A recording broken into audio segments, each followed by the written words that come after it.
তো এই মুহূর্তে আমরা দাঁড়িয়ে রয়েছি একেবারে শান্তির সঙ্গে যে মাতৃ প্রতিমা, তো শ্যামা মায়ের যে প্রতিমা, সেই প্রতিমার একেবারে আমি সামনে দাঁড়িয়ে রয়েছি। অঞ্জলি দিতে ভালো লাগে। অঞ্জলি দিতে ভালো লাগে। হ্যাঁ। বাহ। রাত্রিরে যাবো।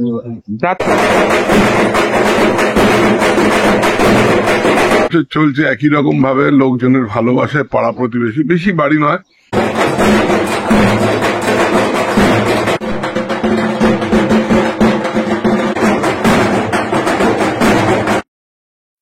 Welcome to RT blog and entertainment. সবাইকে জানাই শুভ দীপাবলি। তো বন্ধুরা, শ্যামা পূজার বেশ কিছু পুজো তো আপনাদের দেখাই এবং দেখাবো, বাট এক একটা পুজো থাকে না, কিছুটা আন্তরিকতার সঙ্গে যুক্ত হয়ে যায়। সেরকমই একটা পুজোতে আজকে আমরা চলে এসেছি। এই মুহূর্তে আমরা রয়েছি শান্তি সঙ্গে, হাজরার শান্তি সঙ্গে। তো এবারে হচ্ছে ৭৮তম বর্ষ। তো এখানে একটা আন্তরিকতার সঙ্গে পুজো হয়ে থাকে, যেটা আমাদের খুবই ভালো লাগে। সেই জন্য আপনাদের সঙ্গে শেয়ার করি এই পুজোটা। তো চলুন প্যান্ডেলটা আপনাদের দেখাই। হাজরা মোড়ের একদম কাছে শরৎ বোস রোডে কিন্তু এখানে রয়েছে শান্তি সংঘ। এই জায়গাটা দেখতে পাচ্ছেন, এখানে কিন্তু সাংস্কৃতিক অনুষ্ঠান হয়। এবার আপনাদের পূজা মণ্ডপটা দেখাই। খুব সুন্দর করে কিন্তু পূজা মণ্ডপটা ছোট্টর মধ্যে এখানে প্রত্যেক বছর হয় পুজোটা, যেটা কিন্তু খুব ভালো লাগে। প্যান্ডেলটাও কিন্তু ছোট্টর মধ্যে সুন্দর করে হয়।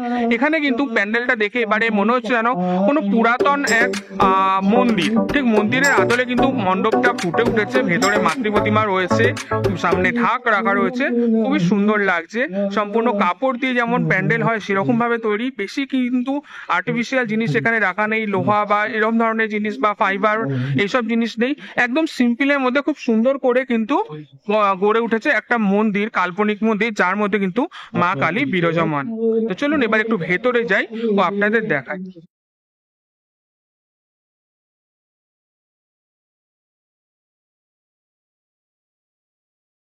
তো এই মুহূর্তে আমরা দাঁড়িয়ে রয়েছি একেবারে শান্তির সঙ্গে যে মাতৃ প্রতিমা, তো শ্যামা মায়ের যে প্রতিমা, সেই প্রতিমার একেবারে আমি সামনে দাঁড়িয়ে রয়েছি। প্রতিমাটা কিন্তু প্রতিবারের ন্যায় এখানে অসাধারণ দেখতে লাগছে। আর প্রতিমার চারপাশে যে চালচিত্রটা রয়েছে সেটা সবচেয়ে বেশি কিন্তু কালারফুল আমি বলবো, যার ফলে প্রতিমাটা যেটা সেটা কিন্তু রূপ আরও বেশি ফুটে উঠেছে। একটু ডিটেলসে আপনাদের দেখালে আপনারা দেখতে পাবেন প্রতিমাকে কিন্তু এখানে একেবারে স্বর্ণ অলঙ্কারে আমি যদি বলি তাহলে সাজানো রয়েছে। মাথার মুকুট থেকে শুরু করে জিভ এবং হাতেও ছোট ছোট কিন্তু গয়না রয়েছে, এবং মাথার উপরে যে মায়ের মুকুটটা রয়েছে সেটার কাজও কিন্তু অসাধারণভাবে কিন্তু সাজানো রয়েছে। একেবারে মা এখানে শান্ত রূপে, শ্যামা যে রূপ সেই রূপেই কিন্তু এখানে রয়েছে।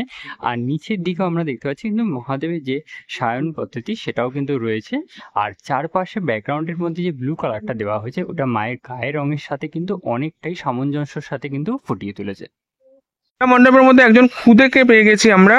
তো তোমার নাম বলো। তো পুজোতে, এইখানে পুজোয় কেমন লাগে তোমার? আমার খুবই আনন্দ করি। কি কি করো? ঢাক বাজাও? হ্যাঁ, ঢাক বাজাই, বাজি হয়। তো আমার সবথেকে ভালো লাগে যখন ফাংশন এসে সবাই এসে জড়ো হয় গান শুনে। আর এবারে অনেক অনেক সিঙ্গার্স আসছে গান গাইতে, আমার খুবই ভালো লাগে। আমি এবারে গান শুনে করেছি। আর কোথায় কোথায় যাও ঠাকুর দেখতে? ঠাকুর দেখতে আমি ভালোবাসি। ভালোবাসো না? মণ্ডপে থাকতে খুব ভালো লাগে। হ্যাঁ, মণ্ডপে থাকবে, ঠাকুরের পুজোর মধ্যে থাকবে, এটাই ভালো লাগে। হ্যাঁ, এটাই ভালো লাগে। বাহ। অঞ্জলি দিতে ভালো লাগে। অঞ্জলি দিতে ভালো লাগে। হ্যাঁ। বাহ। রাত্রিরে যাবো। রাত্রে জাগবে? হ্যাঁ। বাবারে, তুমি পারবে অত রাত অব্দি জেগে আর থাকতে? দুটো রেকর্ড হয়েছিল, 3:30 পর্যন্ত জেগেছিলাম। ওরে বাবারে, এবারে পুরো রাত্রি যাবো। এবারে পুরো রাত্রি জাগবে? বাহ। তো বন্ধুরা দেখছেন, খুদে কিন্তু পুরো রাত্রি জাগবে, যেটা কিন্তু আমাদেরও এক এক সময় প্রবলেম হয়ে যায়। তো সবার মধ্যে একটা কিন্তু আন্তরিকতার সঙ্গে এখানে উন্মাদনাও রয়েছে পুজো ঘিরে, যেটা কিন্তু খুবই ভালো লাগে আমার এই শান্তি সঙ্গে পুজোতে। তো একদম বাচ্চার মুখ থেকে শুনতে পেলাম যে পুজো নিয়ে তাদের মধ্যে কতটা উন্মাদনা।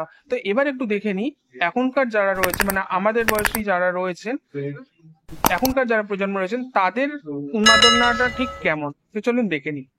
নমস্কার, মনোহরপুকুর শান্তি সংঘের পক্ষ থেকে সকলকে জানাই শুভ দীপাবলির আন্তরিক প্রীতি, শুভেচ্ছা ও ভালোবাসা। ইতিমধ্যেই আপনারা আমাদের পূজা সম্পর্কে জ্ঞাত হয়েছেন। আপনারা জানতে পেরেছেন যে আমাদের এই যে জেনারেশন ওয়াইজ যে একটা পুজো চলে আসছে এবং আমরা কিভাবে এই পুজোটাকে আমরা সাফল্যমণ্ডিত করে তুলি। আমাদের ছোট বড় মানে 8 থেকে 80 আমরা প্রত্যেকেই পুজোটাকে ভালোবাসি এক কথায় বলতে গেলে। তো ছোটদের কথা শুনেছেন, এবং আমাদের জার্নি যদি বলেন, আমরা হচ্ছি 90-এর দশকের, মানে যবে থেকে আমাদের জন্ম তবে থেকে আমাদের এই পুজোর সঙ্গে নিজেদেরকে যুক্ত করা। আমাদের এক প্রকার বলা যেতে পারে যে মন খারাপ হয়, কারণ আমার যাদের সঙ্গে বড় হয়েছি ছোট থেকে, যারা এই পুজোয় ভীষণভাবে ওতপ্রোতভাবে জড়িত ছিল, আমার বন্ধুরা, তারা নানান কাজে এদিক ওদিক ছিটকে গেছে দেশে বিদেশে, কিন্তু ছিটকে গেলেও প্রতি সময় তারা আমাদের সঙ্গে কানেক্টেড এবং ভীষণভাবে তারা এই পুজোয় নিজেদেরকে ইনভলভ করা, দো ভার্চুয়াল প্ল্যাটফর্মে তারা ইনভলভ করে, কিন্তু তারা করে। এবং 3 দিন ধরে আমরা পুজোটাকে করি, পুজোর দিন আমাদের ঠাকুর থাকে, তার পরের দিন এবং তারপরের দিন বিসর্জন দিই আমরা। এই যে 2 দিন সাংস্কৃতিক অনুষ্ঠান এবং ট্রেডিশনাল ঢাক সব মিলিয়ে আমরা প্রত্যেকে যুক্ত থাকি, ভীষণ আনন্দ করি। এটা একটা এখনো পর্যন্ত আমাদের মধ্যে পাড়া কালচারটা ভীষণ রকম ভাবে আমরা সেটাকে বয়ে নিয়ে যাচ্ছি আর কি। এই পাড়া কালচার হারিয়ে গেছে, একান্নবর্তী ব্যাপারটা আস্তে আস্তে মুছে যাচ্ছে, এখন সবকিছুই নিউক্লিয়ার হয়ে গেছে, কিন্তু আমরা এই একান্নবর্তী ব্যাপারটাকে এখনো চালিয়ে নিয়ে যাচ্ছি এবং আমরা চাইবো ভবিষ্যতেও আমরা এই একতাকে ধরে রাখতে এবং আপনাদের আমরা পাশে চাইবো। অনেক ধন্যবাদ। এখনকার জেনারেশনের বক্তব্য তো শুনলাম, তাদের অভিজ্ঞতা এবং তাদের যে এক্সাইটমেন্ট সেটা। এবার একটু প্রবীণ যারা রয়েছে তাদের থেকেও জেনে নিই এই মণ্ডপের ইতিহাস সম্বন্ধে। তো বন্ধুরা, স্যারের থেকে একটু জেনে নেব এই পুজোর ইতিহাস সম্বন্ধে। তো স্যার, এই পুজোর ইতিহাস সম্বন্ধে যদি একটু বলেন। এই পুজো তো চলছে বহু বছর ধরে, ধরুন মোটামুটি প্রায় 80-র মতো। আগে আমার বাবারা করতেন, তারপর দাদারা করতেন, এখন আমরা করি। তো বছরের পর বছর চলছে একই রকম ভাবে, লোকজনের ভালোবাসায় পাড়া প্রতিবেশী, বেশি বাড়ি নয়, 15-16টা বাড়ি, অসম্ভব তাদের এই পুজোটার প্রতি ভালোবাসা। তারা বাইরে থেকে চলে আসে, বিদেশ থেকেও চলে আসছে পুজোয় আনন্দ করতে। দিন 3 আনন্দ করবে, তার জন্য কি প্রস্তুতি! দুর্গা পুজো না, আমাদের কাছে কালী পুজোটাই বেশি। আর যারা এখানে কাজকর্ম করছেন, যেমন ধরুন ঠাকুর যিনি বানাচ্ছেন, বছরের পর বছর বানাচ্ছেন, যিনি সাজাচ্ছেন তিনি নৈহাটিতে থাকেন, বছর পর বছর বানিয়ে চলছেই তার কাজ। এখন তার ছেলে করছে, মানে এত সুন্দর, তাদের কোনো কিছু আর পাল্টাতে ইচ্ছে করে না, রিলেশনটা অনেক বছর। যেমন ধরুন যারা ঢাক বাজাচ্ছে, এখানে প্রায় 30 বছর ধরে ঢাক বাজাচ্ছে, চলছে তো চলছেই, কারণ থামা নেই। আর তারা আমাকে ছেড়ে কোথাও যেতেও চায় না। মানে এই পাড়াতেই বাজাবো, এই পাড়ার বউদের সাথে ঢাক বাজাবো, মেয়েদের সাথে আনন্দ করবো, একটা অদ্ভুত তাদের আন্তরিকতা, প্রচন্ড। মানে ওদের ভালোবাসা দেখলে না, এত ওদের জন্য করতে ইচ্ছা করে, যতটুকু সামর্থ্য আর কি ওদের পাশে থাকি। এইভাবে চলছে বছরের পর বছর। মার আশীর্বাদ ছাড়া তো সম্ভব নয়। একদমই তাই, মার ভীষণ আশীর্বাদ আছে আমাদের এই পুজোটা। আর আমি যখন এই পুজো করতে নামি, আমাদের মেম্বার হাতে নাতে কাজ করার মতো লোক নেই, কিন্তু যখন কাজ করতে নামি, ঠাকুরের অদ্ভুত আশীর্বাদে টাকার পর টাকা আসতে থাকে, যাতে আমার কাজ করতে কখনো কোনো অসুবিধা হয়, মায়ের আশীর্বাদে। একদম ভীষণ ভাবে আমি এই সাপোর্টটা ঠাকুরের থেকেই পাই। ঠাকুর না চাইলে কিছু হয় না। খুব সুন্দর পরিবেশে পুজো হয়, সারা রাত জেগে থাকে পাড়া, সারা পাড়া উপোস করে থাকে। একদম প্রত্যেক বছর এক জিনিস, পুজোর পরের দিন আমরা ভোগ ডিস্ট্রিবিউশন চলে যাই, ডিস্ট্রিবিউশন করি। তারপর বেলার দিকে হয়ে গেল, একটু রেস্ট নিল লোকে, সন্ধ্যেবেলা গান বাজনা হবে, তারপরে একটু লুচি আলুর দম বোধে আমরা সবাই মিলে একসাথে বসে খাবো, প্রত্যেকে খাবে, কেউ বাকি থাকবে না যারা থাকবে। তারপরের দিন ঢাক বাজিয়ে সুন্দর আনন্দ করতে করতে সবাই মিলে ভাসানে যাবো। এইভাবেই চলছে আর কি। পুরো আন্তরিকতা, একদম পরিবারের মতন হয়ে যায় পুরো পাড়াটা মিলে, একদম খুব খুব মিল, সবাই মিলে আনন্দ করি। মানে কালী পুজোর থেকেও এগিয়ে আছে আমাদের পাড়ার, এই দুর্গা পুজো এগিয়ে আছে আমাদের পাড়ার কালী পুজো, ভীষণ ভাবে ভালোবাসে। সত্যি অসাধারণ। এখানে মানে একদম ছোট বাচ্চা থেকে সকলের যে এখানে আন্তরিকতা আর একটা উন্মাদনা পুজো নিয়ে, খুবই ভালো লাগলো। Thank you. এখানে যে সাংস্কৃতিক অনুষ্ঠান হয় বন্ধুরা, এটা কিন্তু 2 দিনই হবে। মানে আজকে শ্যামা পূজার দিনও হবে এবং আগামীকালও কিন্তু হবে। এই 2 দিন ধরে কিন্তু এখানে এই সাংস্কৃতিক অনুষ্ঠান চলে। ঠিক এই মঞ্চে সামনেই রয়েছে কিন্তু প্যান্ডেল, আর প্যান্ডেলের ঠিক সামনাসামনি কিন্তু রয়েছে এই মঞ্চ।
তো বন্ধুরা, আপনাদের কাছে তুলে ধরলাম শান্তি সংঘের ৭৮তম বর্ষের শ্যামা পূজার সম্পূর্ণ তথ্য। আমাদের তো সত্যি এখানে একটা আন্তরিকতা ফিলিংস পাই, তাই না? তো আশা করি আপনাদেরও ভালো লাগলো, আর আপনারাও কিন্তু চলে আসতে পারেন এই আন্তরিকতার পুজোর মধ্যে। একদমই কাছে রয়েছে হাজরা মোড় থেকে। ভিডিও ডেসক্রিপশানে এখানে লোকেশনও দেওয়া থাকবে, কোনো অসুবিধা হবে না, চলে আসতে পারবেন। এছাড়া কোনো প্রশ্ন থাকলে অবশ্যই কমেন্টে জানাবেন, আমরা কিন্তু সব কমেন্টের উত্তর দিয়ে দেবো। তো চলুন আপাতত এখানেই স্টপ করছি, দেখা হচ্ছে নতুন ভিডিও।